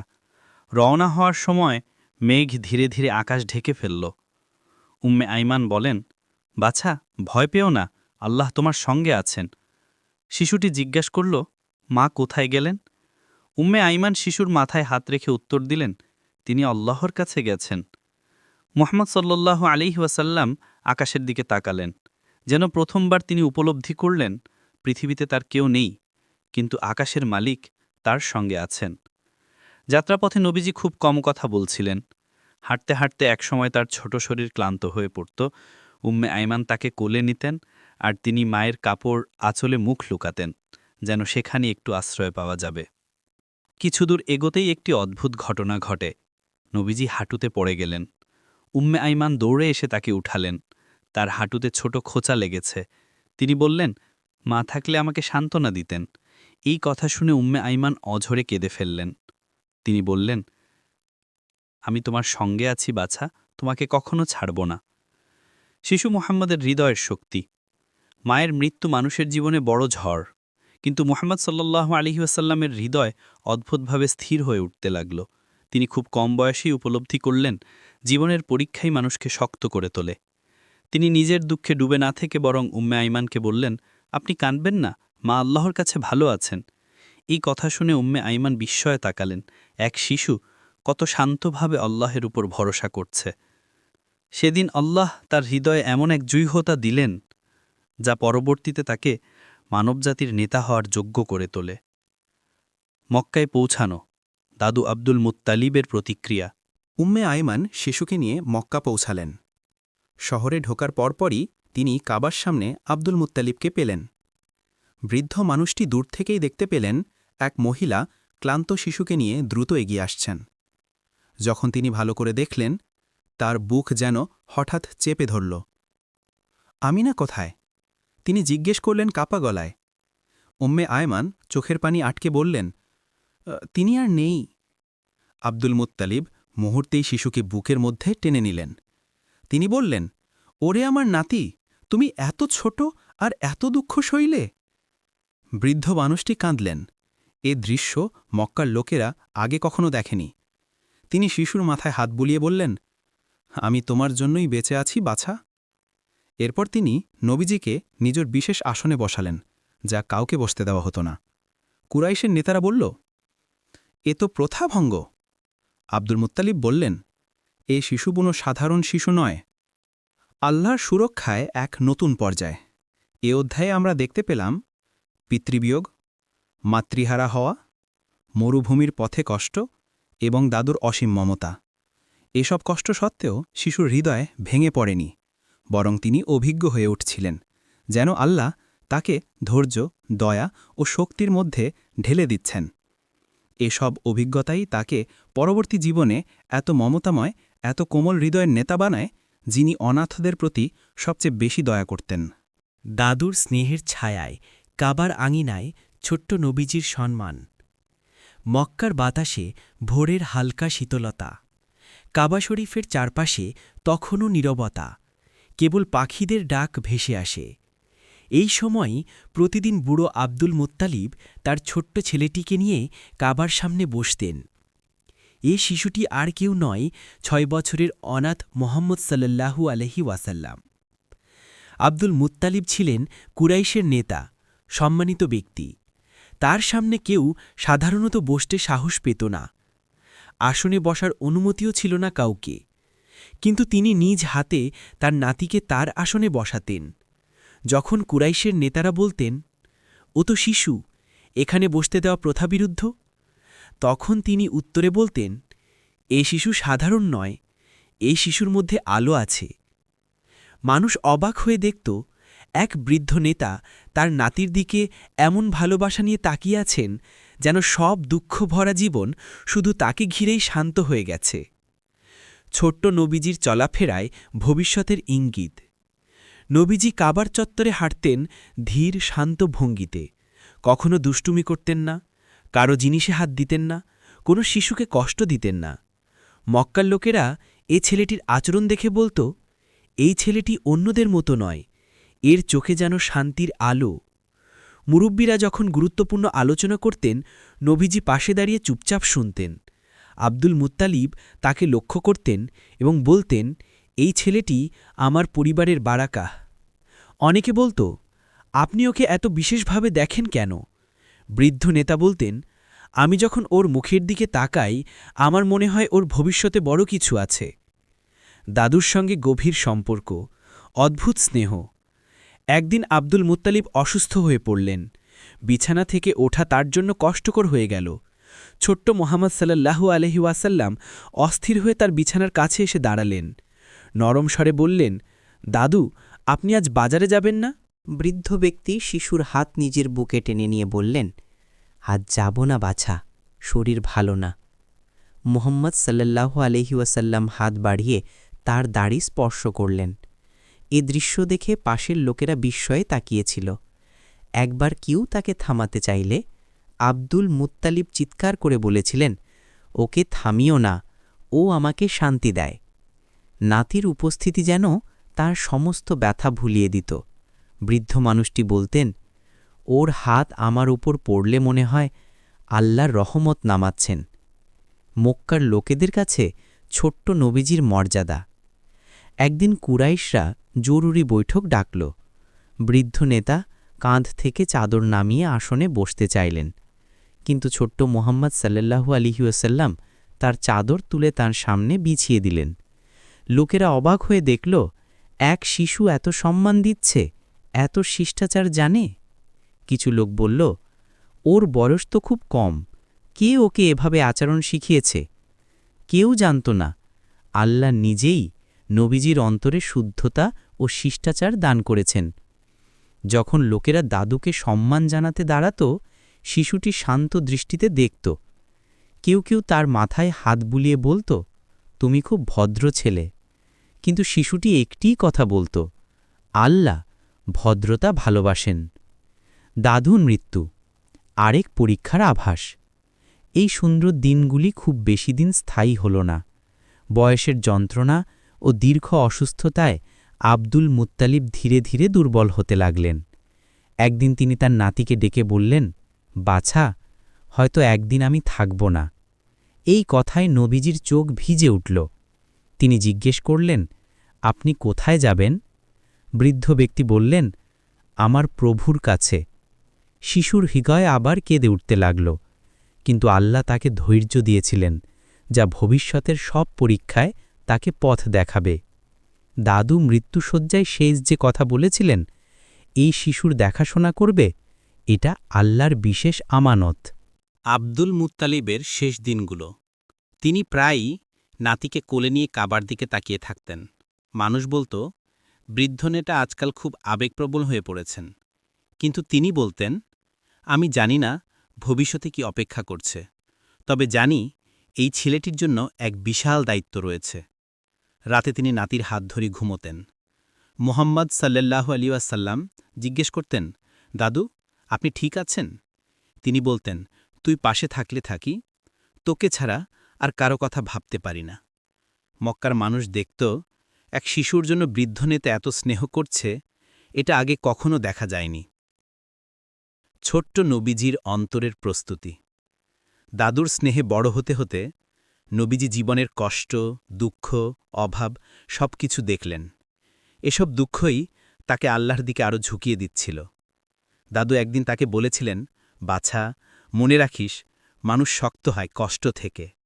মুহাম্মদ সাল্লাল্লাহু আলাইহি সাল্লাম চুপচাপ মাথা নেড়ে বললেন, আমি আল্লাহ উপর ভরসা করি। এই কথাতেই লুকিয়েছিল ভবিষ্যতের নবী হওয়ার প্রাথমিক রূপ। দাদুর মৃত্যুর পর আবু তালিবের ঘরে নতুন জীবন। মক্কার বাতাস যেন অদ্ভুতভাবে থমথমে ছিল ওই দিনটিতে। আব্দুল মুত্তালিব, কুরাইশের নেতা, নদীজির সবচেয়ে আপন মানুষটি দুনিয়ার বিদায় নিলেন। আকাশে যেন নীরবতার চাদর নেমে আসে, আর 6 বছরের ছোট্ট অনাথ শিশুটি দাঁড়িয়ে থাকে মানুষের ভিড়ের মাঝখানে, নিঃশব্দ, স্থির, গভীর দুঃখে আচ্ছন্ন। তিনি কান্না করছিলেন না, কিন্তু তার মুখের নিঃশব্দ যন্ত্রণা চারপাশের সবাইকে কাঁদিয়ে তুলছিল। মানুষ বলছিল, কি অদ্ভুত! এ শিশুর কষ্ট যেন আমাদের হৃদয়ে ছুঁয়ে যায়। আব্দুল মুত্তালিবের দাফন শেষ হলে ছোট্ট মুহাম্মদ সাল্লাল্লাহু আলাইহি ওয়াসাল্লাম তার দাদুর কবরের পাশে বসেছিলেন অনেকক্ষণ। তিনি কবরের দিকে তাকিয়ে বলেছিলেন, দাদু, আপনি আমাকে রেখে চলে গেলেন কেন? এ কথাগুলো কোনো উচ্চস্বরে উচ্চারিত হয় না, এসব ছিল তার অন্তরের নীরব ভাষা, যা কেবল আল্লাহই জানতেন। নতুন অভিভাবক আবু তালিবকে দায়িত্ব দেওয়া। দাফন শেষে পরিবারের বড়রা আলোচনা করলেন, এ শিশুর দায়িত্ব এখন কার? এক পর্যায়ে আবু তালিব এগিয়ে এলেন। তিনি বললেন, আমার ভাইয়ের সন্তান, আমি ছাড়া এ দায়িত্ব কেউ নিতে পারবে না।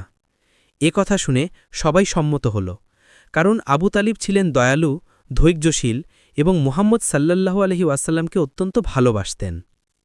তবে তার নিজের আর্থিক অবস্থা ছিল বেশ দুর্বল। বাড়িতে সন্তান ছিল অনেক, খাবারও কখনো কম পড়ে যেত। কিন্তু নিজের অভাবের কথাই বলতে দিলেন না তিনি। বললেন, আমার ঘর যতটা ছোট ততটা বড় আমার হৃদয়, আল্লাহর কসম, আমি ওকে চোখের মণির মতো রাখব। নবীজির নতুন জীবন শুরু, দরিদ্র কিন্তু ভালোবাসায় ভরা। আবু তালিবের বাড়ি ছিল ছোট, সাধারণ, কোনো আড়ম্বরতা ছিল না, কিন্তু সেখানে ছিল আন্তরিকতা, ভালোবাসা এবং পারিবারিক উষ্ণতা। ছোট্ট নবীজি সেখানে প্রথম দিনেই সবার মন জয় করে ফেললেন। বাড়ির ছোট শিশুরা তার দিকে তাকিয়ে বলল, এটা কি আমাদের সাথে থাকবে? আবু তালিব বললেন, হ্যাঁ, এটা এখন আমাদের পরিবারের অংশ। নবীজি মৃদু হাসলেন। এ হাসি বাড়ির পরিবেশ হালকা করে দিল। সেদিন রাতে খাবার পরিবেশন করা হলো। খাবার ছিল অল্প, এক থালা দুধ আর কিছু খেজুর।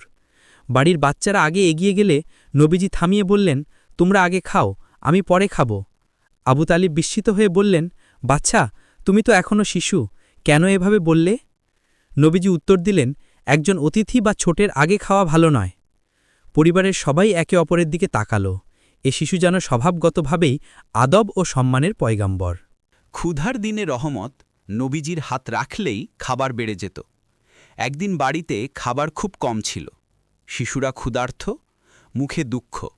আবু তালিব দুশ্চিন্তায় মাথা নিচু করে বসে আছেন। তখন নবীজি থালার দিকে এগিয়ে গিয়ে হাতে দোয়া করে বললেন, বিসমিল্লাহ। লোকেরা দেখল যে দুধ ছিল মাত্র কয়েক চুমুকের মতো, তা ভরে উঠেছে। বাড়ির সবাই পরিপূর্ণভাবে খেল, তবুও দুধ রইল। আবু তালিব কেঁদে বললেন, বাছা, তোমার মধ্যে রহমতের বারাকা আছে। এ ঘটনা পরিবারে প্রচার হয়ে গেল। মানুষ ভাবতে লাগল, এই শিশু আল্লাহর বিশেষ প্রিয়। আবু তালিবের অসীম মমতা, নিজের সন্তান অপেক্ষা বেশি ভালোবাসা। নবীজি রাতে ঘুমাতেন আবু তালিবের বিছানার পাশে। কখনো দুঃস্বপ্ন দেখলে তিনি চুপচাপ তার অভিভাবকের বুকে মাথা রাখতেন। আবু তালিব বলতেন, তুই যেন আমার বুকে শান্তি হয়ে নেমে আসিস। যখন তিনি বাড়ি থেকে বের হতেন, নবীজি তাকে বিদায় জানিয়ে বলতেন, আল্লাহ আপনাকে হেফাজত করুন। বৃদ্ধ লোকটি ভাবতেন, এত ছোট ছেলেটি কিভাবে এত গভীর কথা বলে? মক্কার মানুষ ছোট্ট নবীর শিষ্টাচারে অবাক। নবীজি তখনও শিশু, কিন্তু তার আচরণে পরিপক্কতা, নম্রতা, লাজুকতা ছিল অনন্য। হাটে গেলে তিনি বয়স্কদের সালাম দিতেন। কেউ কোনো জিনিস হারালে তিনি নিজে খুঁজে বের করে দিতেন। তিনি কখনো বদভাষা উচ্চারণ করতেন না, খেলায় অন্যকে কষ্ট দিতেন না, কারো জিনিস নেওয়ার জন্য জোর করতেন না। মক্কার লোকেরা বলতো, আবু তালিবের সেই অনাথ নাতিটা, সে তো অন্যদের মতো নয়। পরিবারের সদস্যদের সাথে সম্পর্ক, সবাই বলতো, এ ছেলে ঘরে আলো। আবু তালিবের স্ত্রী ফাতিমা বিনতে আসদ ছিলেন কোমল হৃদয়ের মহিলা। তিনি নবীজিকে আপন সন্তানের মতো ভালোবাসতেন। জড়সড় নবীজিকে বুকে জড়িয়ে তিনি বলতেন, বাছা, তোমরা তো এত ছোট বয়সে এত কষ্ট সহ্য করলে। তিনি কখনো তার জন্য আলাদা খাবার রাখতেন। নবীজি বলতেন, আমাকে আলাদা দিও না, সবাইকে দেওয়া হলেই আমি নেব। পরিবারের সবাই তাকে বলতো, তোমার মধ্যে কি জিনিস আছে বলো তো? নবীজি মৃদু হেসে উত্তর দিতেন, আল্লাহ আমাকে ভালোবাসেন। দারিদ্র্য নবীজির চরিত্র গঠনের অন্যতম শিক্ষা। এ সময়ে নবীজি ঘরোয়া কষ্ট, অভাব, ক্ষুধা সব কিছু দেখলেন। এই সব অভিজ্ঞতা তার হৃদয়কে আরও নরম করে দিল।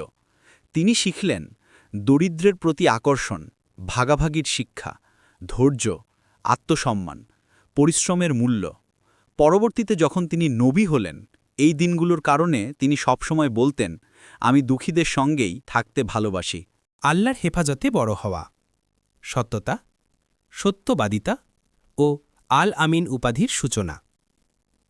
আবু তালিবের ঘরে জীবন ধীরে ধীরে স্থির হতে শুরু করল।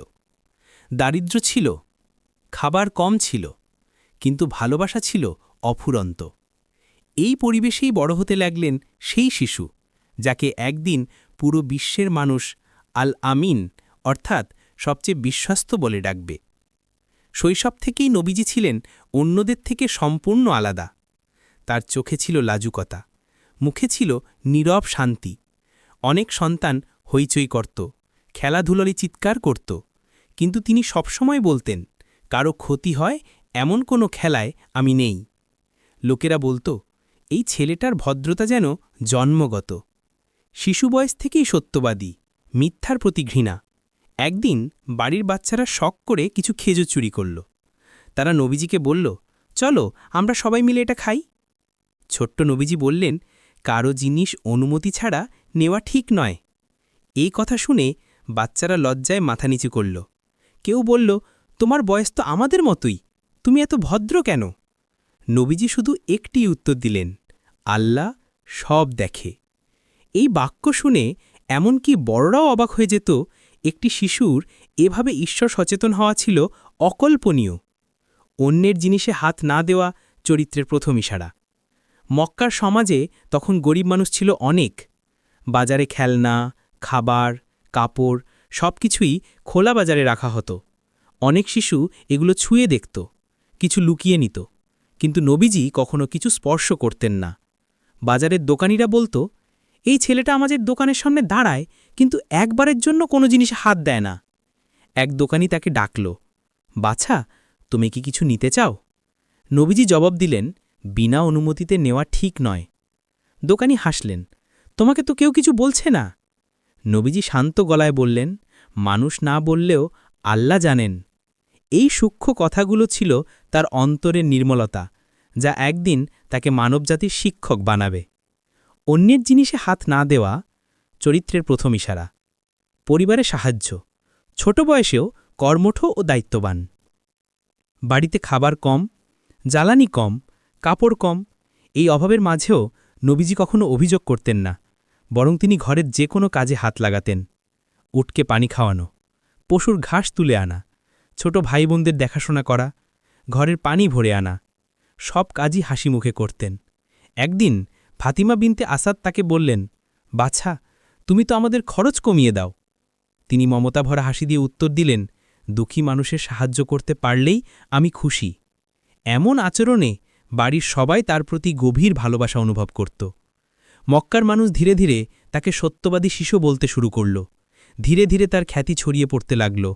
লোকেরা বলতো, ওই ছেলে কখনো মিথ্যা বলে না, ওর হাতে দিলে জিনিস হারায় না, ওর কথায় মানুষ ভরসা পায়। বাজারে কোনো হারানো জিনিস পাওয়া গেলে নবীজি নিজে তা নিয়ে দাঁড়াতেন। যে কাঁদতে কাঁদতে হারানো জিনিস খুঁজতে আসত, নবীজি বলতেন, তোমার জিনিসটা কি এটাই? মানুষ বিস্ময়ে বলত, এই ছেলেটিকে কোথা থেকে সত্যবাদিতা শিখিয়েছে? উত্তর ছিল, আল্লাহ তার হৃদয়ে সত্য স্থাপন করেছিলেন।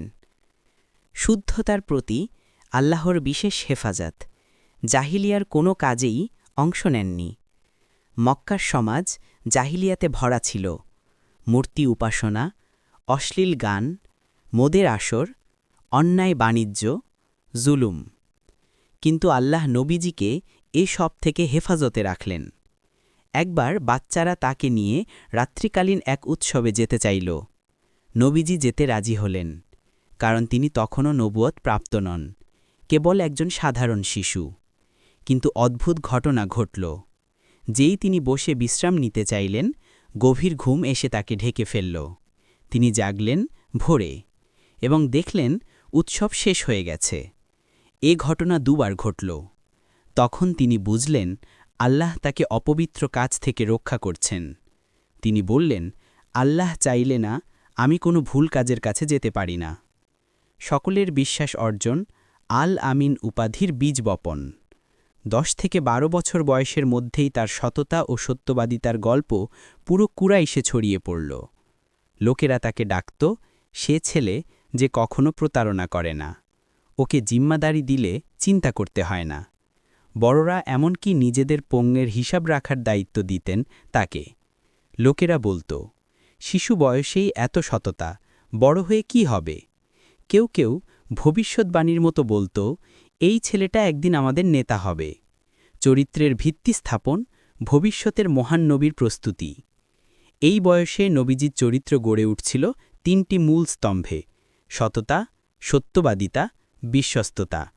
শিশু বয়সেই তিনি শিখে গিয়েছিলেন মানুষের দুঃখে দাঁড়াতে, লোভকে দূরে রাখতে, নিজের সম্মান বজায় রাখতে, অন্যের হককে সম্মান করতে। একবার একজন তার কাছে এসে বলল, ছোট্ট বাছা, তুমি কি কখনো মিথ্যা বলেছ? তিনি উত্তর দিলেন, মিথ্যা মানুষকে লজ্জায় ফেলে, আমি লজ্জা পেতে চাই না। লোকটি নিজেই লজ্জা পেয়ে বলল, এই শিশু আমাদের থেকে বেশি জ্ঞানী। আল্লাহের পরিকল্পনার সূচনা। নবীজি তখনও জানতেন না আল্লাহ তাকে ধীরে ধীরে প্রস্তুত করছেন মানবজাতির নেতা হওয়ার জন্য। কিন্তু তার প্রতিটি আচরণ, প্রতিটি গুণ, প্রতিটি সত্য ও সততার ঘটনা ছিল ভবিষ্যতের ভিত্তি। লোকেরা তখনও তাকে নবী বলে জানত না। তারা কেবল জানত এই ছেলেটি অন্যদের মতো নয়। আর এই ভিন্নতাই তাকে পরে এনে দেবে পৃথিবীর সবচেয়ে সম্মানজনক উপাধি আল আমিন, অর্থাৎ সবচেয়ে বিশ্বস্ত মানুষ। নবীজির জন্মের পর শয়তানের অপার শক্তিহীনতা। রাসূলুল্লাহ সাল্লাল্লাহু আলাইহি ওয়াসাল্লাম দুনিয়ায় আগমনের পরে এমন কিছু ঘটনা ঘটত থাকে যা পুরো আরব সমাজ তো বটেই, অদৃশ্য জগতেও বিশাল আলোড়ন সৃষ্টি করেছিল। বিশেষ করে শয়তান ও জিনদের উপর এক অদৃশ্য শক্তি নেমে আসে, যেন তাদের শক্তি হঠাৎ করে ভেঙে যায়। পূর্বে আকাশে উঠে তারা লুকানো খবর সংগ্রহ করত, ফেরেশতাদের কথোপকথন শুনে জ্যোতিষী ও কাহিনীদের মাধ্যমে মানুষের কাছে ছড়িয়ে দিত। কিন্তু নবীজির সাল্লাল্লাহু আলাইহি ওয়াসাল্লামের জন্মের রাত থেকে পরিস্থিতি একেবারে বদলে গেল। হাদিসে এসেছে, জিনরা আকাশে উঠতে গেলেই জ্বলন্ত শিহাব বা আগুনের গোলা তাদের দিকে নিক্ষেপ করা হতো। আগে এমন নিষেধাজ্ঞা ছিল না, জন্মের রাতেই তারা চারদিকে ছুটতে থাকে, কারণ তারা বুঝতে পারে আকাশপথ হঠাৎ বন্ধ হয়ে গেছে। কেউ আগুনে দগ্ধ হচ্ছে, কেউ ফিরে আসছে হতভম্ব হয়ে। তারা তাদের নেতা ইবলিসের কাছে গিয়ে বলে, আজ আমরা আকাশে যাবার পথ পাইনি। প্রতিটি দরজায় কঠোর পাহারা। ইবলিস বুঝতে পারে দুনিয়ায় এক মহাপুরুষ আগমন করেছেন, যার আগমনে শয়তানের সব পথ সংকুচিত হয়ে গেছে। ইবলিস তার অনুসারীদের বিভিন্ন দিকে পাঠায়, যে অঞ্চলে এ পরিবর্তন ঘটেছে তা খুঁজে বের করো। অবশেষে তারা মক্কায় এসে দেখতে পায় আবদুল্লার ঘরে এক নবজাতকের জন্ম হয়েছে, যার নূর মক্কার আকাশ আলোকিত করে তুলেছে। তারা ফিরে গিয়ে ইবলিসকে জানায়, আমরা এমন এক শিশুর জন্মের খবর পেয়েছি যাকে দেখে আকাশকেও কাঁপতে দেখেছি। তখন ইবলিস হতাশ হয়ে বলে, এ সেই সন্তান যার কারণে আমার সিংহাসন কেঁপে উঠেছে, যার মাধ্যমে আল্লাহ আমাকে ব্যর্থ করবেন, আমার পরিকল্পনা ধূলিসাৎ হবে। নবীজির আগমন পৃথিবীতে সত্যের আলো ছড়ানোর সূচনা করেছিল। শয়তান মানুষের অন্তরে কুমন্ত্রণা দিতে পারে, কিন্তু আকাশ থেকে গায়েবী খবর চুরি করার ক্ষমতা হারিয়ে ফেলল। এর ফলে জ্যোতিষীদের শাসন ভেঙে যায়, কাহিনীদের কথার শক্তি নিঃশেষ হয়, আর মানুষের উপর অদৃষ্টবাদী বিভ্রান্তির প্রভাব কমতে থাকে। নবীজির জন্মের পরে জিনরা আবার চেষ্টা করেও সফল হয়নি। প্রতি রাতেই তারা গিয়ে আগুনে পোড়ার কারণে ফিরে আসে। তারা বুঝে যায় এ আলো নিভিবে না, বরং এই আলোই দুনিয়াকে পরিবর্তন করবে। এ ঘটনা ইসলামী ইতিহাসের এক অলৌকিক অধ্যায়, যা নির্দেশ করে নবীজির আগমনের সাথে সাথে সত্য আর মিথ্যার লড়াইয়ে মিথ্যা বড় এক আঘাত পেয়েছিল। পৃথিবীতে আলো প্রবেশ করলে অন্ধকার যেমন সরে যেতে বাধ্য হয়, ঠিক তেমনি নবীজির জন্ম আলো শয়তানের বহু শক্তিকে নিষ্ক্রিয় করে দিল। নবীজির জন্মের আনন্দে প্রকৃতির উল্লাস ও বিশ্বমানবতার সূচনা। রাসূলুল্লাহ সাল্লাল্লাহু আলাইহি ওয়াসাল্লামের জন্ম শুধু মক্কার একটি ঘরের ঘটনা ছিল না, এ ছিল সমগ্র সৃষ্টিজগতের জন্য এক নতুন সূর্যোদয়। পৃথিবী, আকাশ, ফেরেশতা, এমনকি অদৃশ্য জগৎ সবকিছু যেন আনন্দে ভরে উঠেছিল, কারণ দুনিয়া দীর্ঘ অন্ধকারের পর অবশেষে এক মহান আলোর স্পর্শ পেল, যে আলো মানুষের হৃদয়কে জাগ্রত করবে, দাসত্ব থেকে মুক্ত করবে, কুসংস্কার ভেঙে সত্যের পথে ফিরিয়ে আনবে। হাদিসে উল্লেখ আছে, নবীজির জন্মের সময় আসমানে এমন আলো দেখা গিয়েছিল যা পূর্ব দিক থেকে পশ্চিম পর্যন্ত ছড়িয়ে পড়ে। আরবের বহু মানুষ সেই রাতে অস্বাভাবিক শান্তি অনুভব করেছিল। বাতাস ছিল কোমল, আকাশ ছিল স্বচ্ছ, যেন প্রকৃতি নিজেই ঘোষণা করছিল রাহমাতুল্লিল আলামিন পৃথিবীতে আগমন করেছেন। কেউ কেউ বর্ণনা করেন সে রাতে পাথরগুলো পর্যন্ত মৃদু শব্দে যেন তাসবিহ পড়ছিল, আর মরুর বাতাস বয়ে আনছিল এক স্বর্গীয় প্রশান্তি। নবীজির জন্মের বছরই ছিল ইল ফিল, হাতির বছর, যে বছর আল্লাহ কাবাকে আশাদীপ আব্রাহার বাহিনী থেকে রক্ষা করেছিলেন। আল্লাহ যেন সেই ঘটনার মাধ্যমেও দুনিয়াকে জানান দিচ্ছিলেন, যে ঘরে শেষ নবী জন্ম নেবেন সেই ঘরকে শত্রুর হাত থেকে তিনিই রক্ষা করবেন। মক্কার মানুষ সেই ঘটনার স্মৃতি ভুলতে না ভুলতেই জন্ম নিলেন সেই মহান ব্যক্তিত্ব, যাকে কাবার পুনর্জাগরণ ও তাওহীদের পুনঃপ্রতিষ্ঠার জন্য পাঠানো হয়েছিল। নবীজির জন্মের রাতে ফারিস সাম্রাজ্যের ১৪টি মহল ভেঙে পড়ে, যার প্রতিটি ছিল শতাব্দী ধরে জমে থাকা অত্যাচার আর অহংকারের প্রতীক। সাসাইনিয়া সাম্রাজ্যের অগ্নিমন্দির, যা অটুটভাবে ১০০০ বছর ধরে জ্বলছিল, সেই রাতে নিজে থেকেই নিভে যায়। পুরোহিতরা হতবুদ্ধি হয়ে পড়ে। এমন ঘটনা যা কেউ আগে দেখেনি। তারা ভাবতে থাকে অবশ্যই পৃথিবীতে কোনো ব্যতিক্রমী ঘটনা ঘটেছে, কোনো মহান ব্যক্তি জন্ম নিয়েছেন। ইয়াশরিব বা মদিনার বহু ইহুদিও সেই রাতে আকাশে আলো দেখে বলেছিল, আজ আহমদের নক্ষত্র উদয় হয়েছে। আমরা তাওরাতে এ পূর্বাভাস পেয়েছিলাম। পৃথিবীর বিভিন্ন অঞ্চলে ছড়িয়ে পড়া এসব ইঙ্গিত ছিল একটি সত্যকে জানানোর জন্য। মানবজাতির প্রকৃত নেতা আগমন করেছেন, যার শিক্ষায় দুনিয়া পরিবর্তিত হবে। নবীজির আগমনের পর থেকেই দুনিয়ার বাতাসে পরিবর্তনের আভাস দেখা দেয়। মক্কার মানুষ, যারা যুগের পর যুগ অন্ধকারে নিমজ্জিত ছিল, মূর্তি পূজা, কুসংস্কার, জোয়ার জ্যোতিষ, নারী নির্যাতন, সবকিছুই কয়েক দশকের মধ্যেই বদলে যেতে থাকে। নবীজির চরিত্র, তার সততা, তার মৃদু আচরণ, তার দয়া, তার আলোচিত সত্যবাদিতা মানুষের মনে গভীর প্রভাব ফেলে। এই অধ্যায়ের সবচেয়ে গুরুত্বপূর্ণ দিক হল নবীজির জন্ম প্রকৃতপক্ষে বিশ্ব মানবতার নতুন যুগের সূচনা। তার আগমনের আগে দুনিয়া ছিল বিভক্ত, দুর্নীতিগ্রস্ত, অন্যায়, অন্ধকার ও বিশৃঙ্খলায় ভরা। শক্তিশালীরা দুর্বলদের গিলে খেত, নারীরা ছিল অমানবিক অত্যাচারের শিকার, জাতিগত অহংকার সমাজকে টুকরো টুকরো করে রেখেছিল। কিন্তু নবীজির আগমনের মাধ্যমে আল্লাহ ঘোষণা করলেন, এবার এমন একজন নেতা এসেছেন যিনি মানুষকে মানুষ হিসাবে মূল্য দেবেন, বঞ্চিতদের অধিকার ফিরিয়ে দেবেন, পৃথিবীর মানুষের হৃদয়কে আল্লাহর দিকে ফিরিয়ে নেবেন। রাসূলুল্লাহ সাল্লাল্লাহু আলাইহি ওয়াসাল্লামের জন্মের মধ্য দিয়ে মানবতার জন্য যে আলো শুরু হয়েছিল, তা আজও পৃথিবীর কোটি কোটি মানুষের জীবনকে আলোকিত করে যাচ্ছে। কোটি ভক্ত তার জন্মদিনে আজও যেভাবে আনন্দ প্রকাশ করে, তাতে স্পষ্ট এই আলোর শিখা কখনো নিভে যাবে না।